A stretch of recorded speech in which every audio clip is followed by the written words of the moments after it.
Hello mga ka-legit na Katden followers and Katden lovers, narito na ang pinaka-latest updates patungkol kay Katden, kung saan true lalo na si Miss Catherine and Alden Richards ay halos magka-lips to lips na nga sa ginawang ito ni Catherine sa kanya. But before that, if you haven't subscribed yet to my YouTube channel, please don't forget to like, share, and subscribe at hit mo na rin ang notification bell for more showbiz updates. Yes, of course, bago tayo magsimula sa ating updates for today's video, nais ko po muna magpasalamat sa lahat ng mga legit viewers, subscribers at ang lahat ng mga legit na nagmamahal, sumusubaybay sa lahat ng ating mga updates. Thank you so much sa inyong panonood. And for today's video, pag-usapan natin ito dahil this coming Sunday po, ulit reminders na ang Katden po ay magkakaroon ng mall tour this coming November 10. No, 5 PM po yan sa activity center ng Market. So, sugod na po tayo dyan sa lugar na Market para po makita natin at ma-witness natin yung kanilang mall tour doon at kung gaano karami. Kasi pagkatapos ng kanilang mall tour ngayon, ay susunod na po nila yung mga ibang bansa na. Kaya talagang, if I'm not mistaken, kung di ako nagkakamali, ito na yung pinaka-last na mall tour nila dito sa Pilipinas. And this time, ito na, let's talk about our topic, dahil talaga namang kalat na kalat po sa mga YouTube, Facebook, lahat na ata ng mga platform ngayon, pati television, pre-TV, puro po Katden ang pinapakita. Grabe po yung pagpopromote, grabe yung kanilang sipag sa pagpopromote ng kanilang mga movie, kabi-kabila ang mga interview, 'di ba? Kaya pala nung mga times sa bago po sila magkaroon ng taping ng Hello Love, Good Again, is talagang tinapos po nila lahat ng mga trabaho nila, like yung mga endorsement shoot po nila, talagang ginawa po nila yan ng bongga bago po sila pumunta ng Canada. And this time, eto na, dahil pinag-uusapan po ngayon, ito pong isa sa mga pambubuking nga ng isa sa mga nakasama nilang actors dito po sa Canada, dahil binuking nga niya na ito daw si Catherine Bernardo ay sinubuan si Alden Richards. Sabi niya, nasa Pilipinas na ngayon ang dalawa sa co-star ni na Catherine Bernardo and Alden Richards sa pelikulang Hello Love Again ng Star Cinema na nakasama nila na nag-shooting sa Calgary, Canada. Sa isang tsikahan nga, nakasama po si Mr. Mark Lavella at Marvin Aritranco na nakasama po nila dito po sa Calgary. Kinamusta natin sina Alden Richards at Catherine Bernardo. Sinabi po ng dalawang ito na sobrang puring-puri ng dalawa si Catherine at si Alden Richards dahil po sa pagiging friendly at hindi po sila mga klase ng mga artista na snob.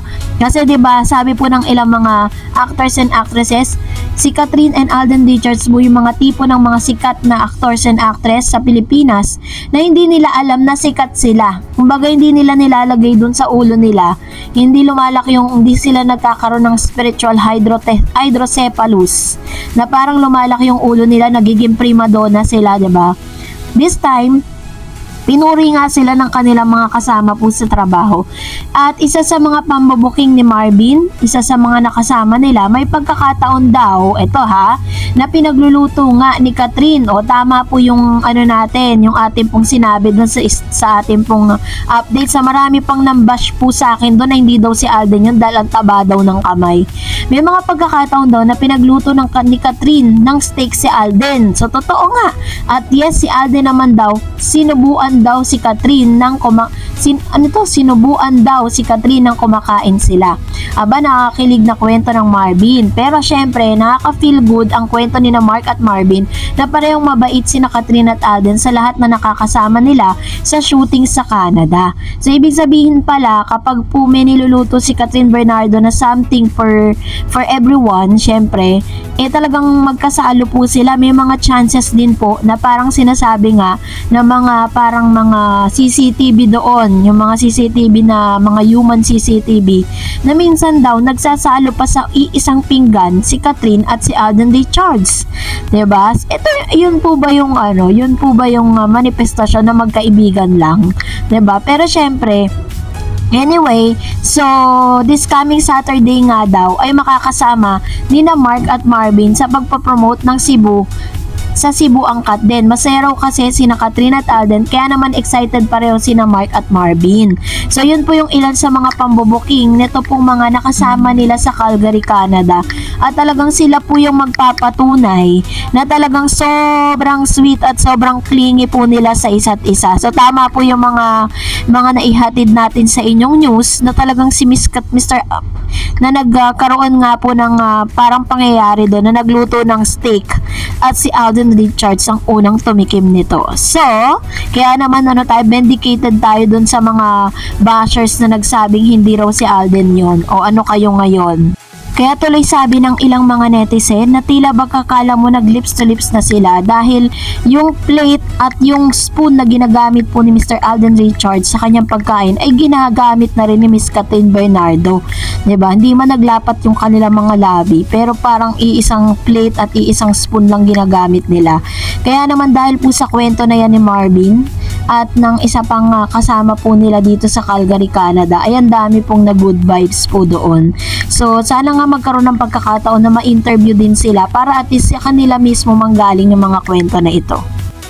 And for that, dahil dyan, mahalaga ang inyong mga komento at reaction patungkol sa ating latest updates.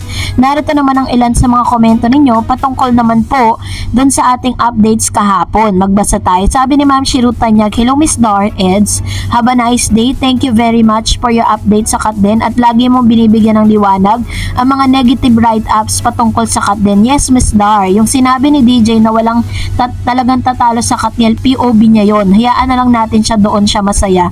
Hindi rin matanggap na masasurpass ng HLG movie ang The House of Us nila. Anyway, Miss Dar, grabe talaga lakas ng tandem ng Katden.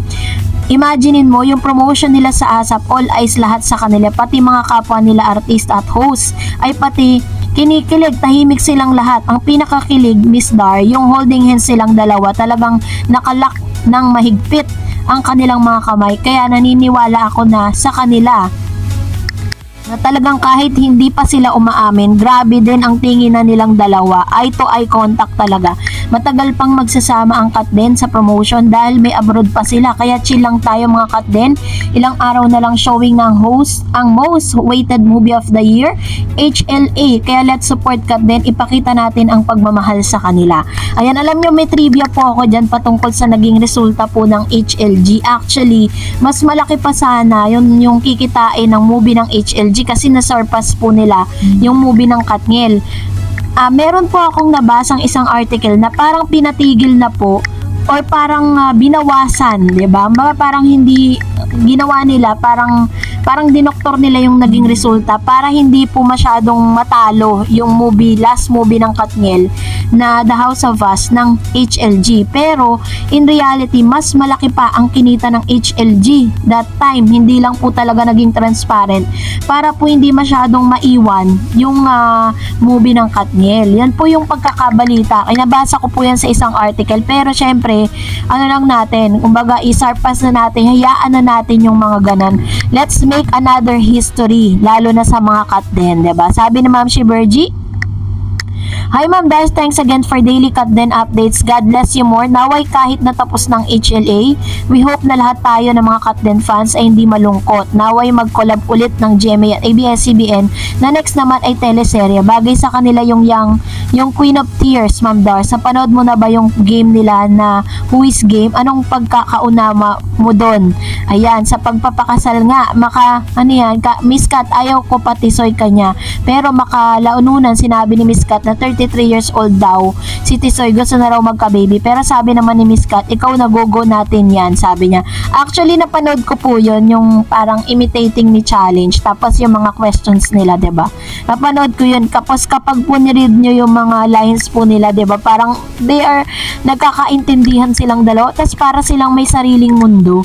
Diba? Nung napanood ko po yun. Sabi ni Miss Rex, lagi. Hello Miss Dars, kamusta po kayo at sa lahat ng mga Katden fans around the globe? Ayan, so hindi ko masyadong na-screenshot yun ha. Sabi ni Miss Mary Ann, thank you Ma'am Dars sa updates. Always watching your videos from UAE, Abu Dhabi. We love Katden always. Thank you din Ma'am Shi.